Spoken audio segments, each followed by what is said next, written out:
parties are gearing up for next year's elections, and for most of the opposition parties, the plan is to drop the African National Congress's support below 50%. Speaking following his re-election at the Democratic Alliance leader John Steenhuisen, he said he was going to get like-minded parties to meet for what he called a moonshot pact. Now, this is a plan to unseat the ruling party. The Inkatha Freedom Party has accepted this invite from the DA, and we're now speaking to the leader of the IFP, Mr. Velenkosini Hlabisa. Mr. Hlabisa, thank you very much for your time. Let's start with whether or not a date has in fact been set for this meeting, and do you know who the other participants are going to be? Good morning, Nsoli, and the viewers of the Newzroom Afrika program. Yes, let me begin by saying we received an invitation from the Democratic Alliance, not on a new subject, but on a subject that we have been working on since last year, immediately after the local government election. Because I must make it clear, Nsoli, so that people do not get confused. The issue of a coalition government in 2024 is something that is not going to be avoidable in South Africa, as we have seen at a local government sphere. Since last year, the IFP, the DA, the UDM, even the EFF, and other parties, we participated in a program in Denmark, because Denmark and Germany are the countries with the longest experience of a coalition that is successful in governing their countries. We went there to learn the good practices in order to prepare for 2024, because we do not want to be taken by surprise. When the ANC definitely falls below 50%, then we are running around having not made groundwork. Yes, indeed, the invitation has been done by the DA. We accepted the invitation, but reminded them that this is not a new subject.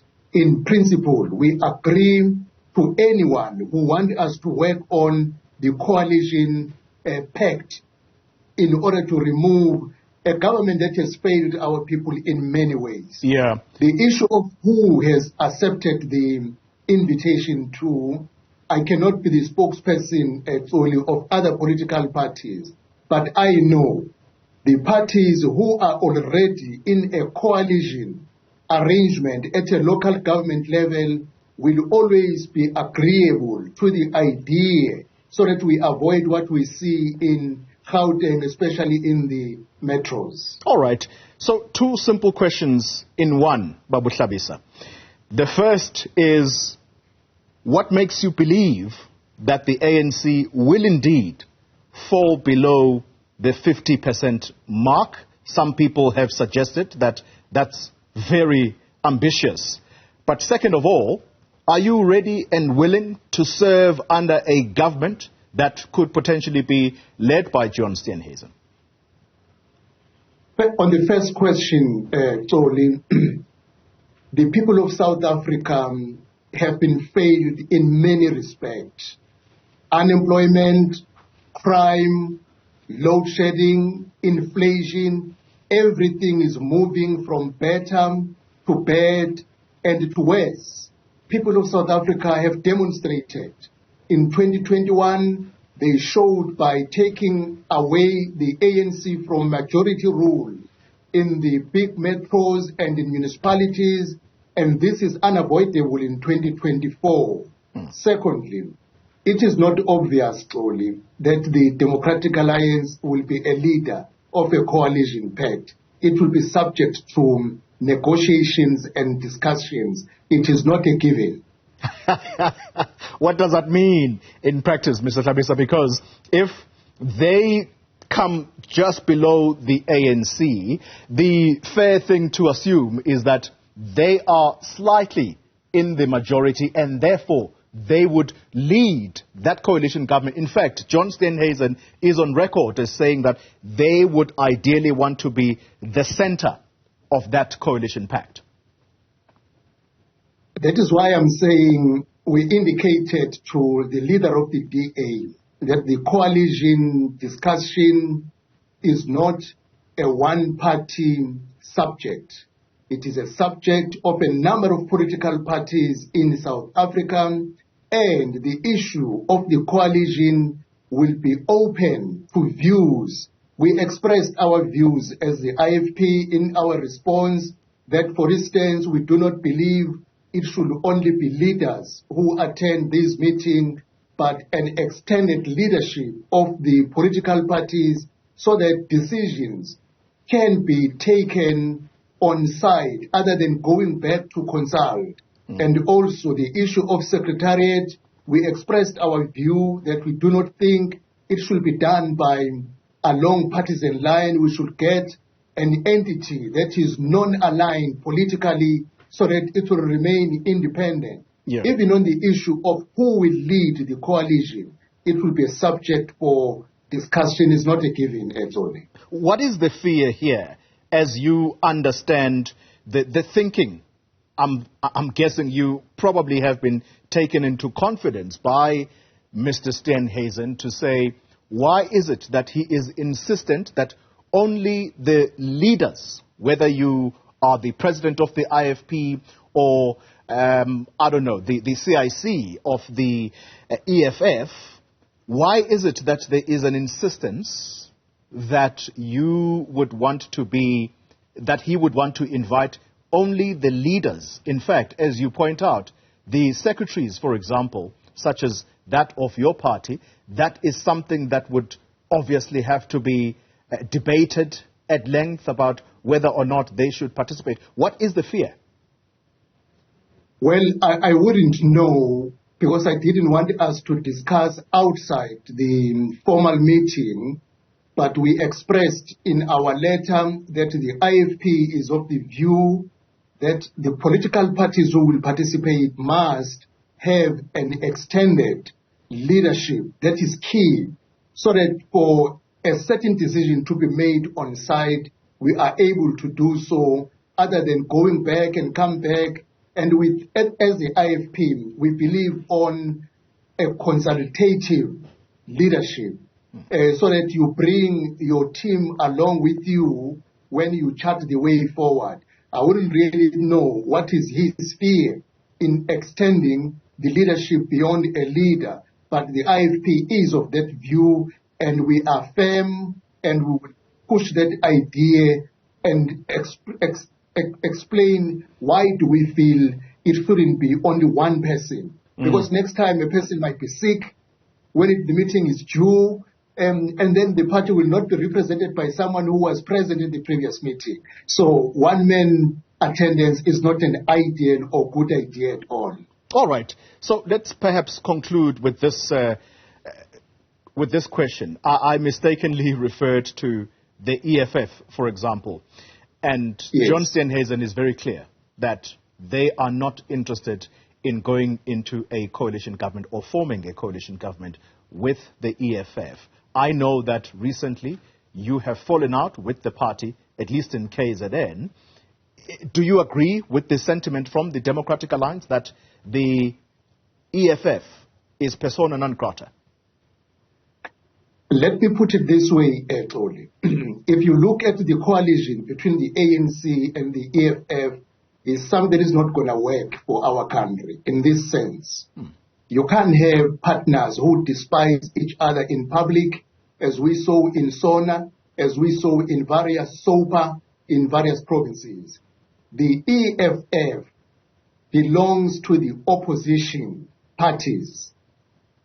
The IFP will be open to any discussion with the EFF, as we say, because we have worked with them, as long as they will be agreeing to certain things which we feel the opposition must drive against the ruling party. We may not necessarily close the door, having not heard them what is their view of late, because their pact with the ANC is not something functioning as we see at local level and also at a national level. Yeah. Okay. Let me then give this parting shot. There have been many predictions about just how low could the ANC go, but there has also recently been a poll that suggests they are likely to actually cling to that 50%.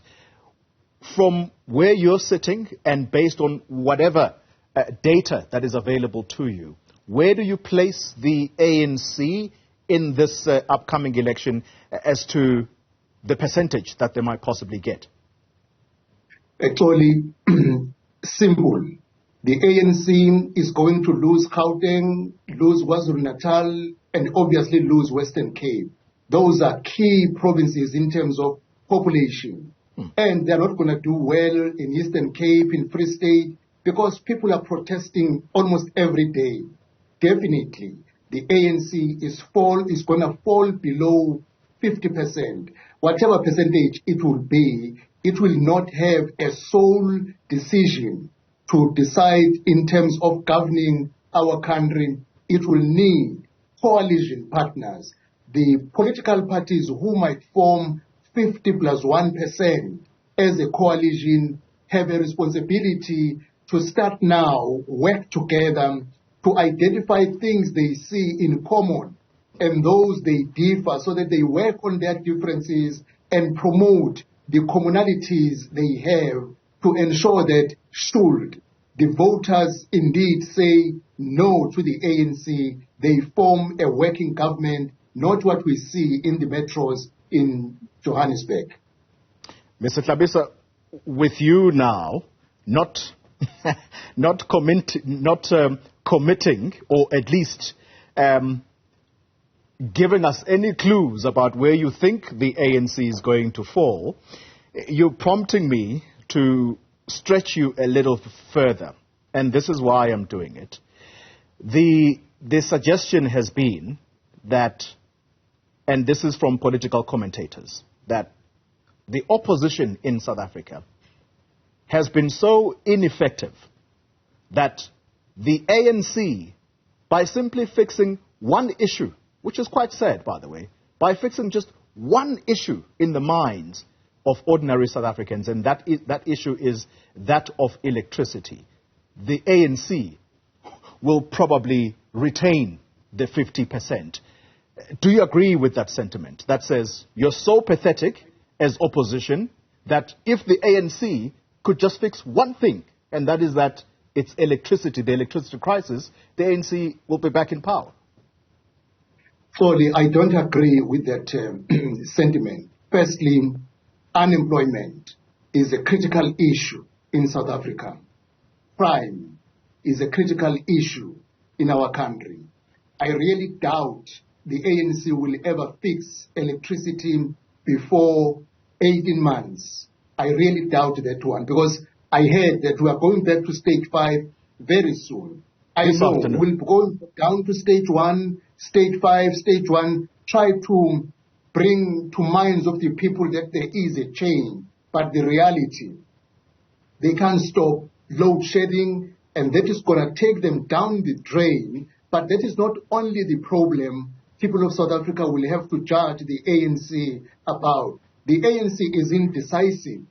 The Phala Phala Farm Gate is a shame around the neck of the ANC. You can't take a firm decision on a report presented to you, but decided to shut your eyes and behave as if you don't see. It has failed our people. The crime issue, you see, Toli, of latest, the Dr. Nandipa issue, the Vicenzo Meyiwa crime, the Aga crime killing. Even now, we do not know what is going on those critical cases, let alone people who are dying on daily basis at local level. People know our government has failed not only in one respect, but in many respects, and they will punish it accordingly.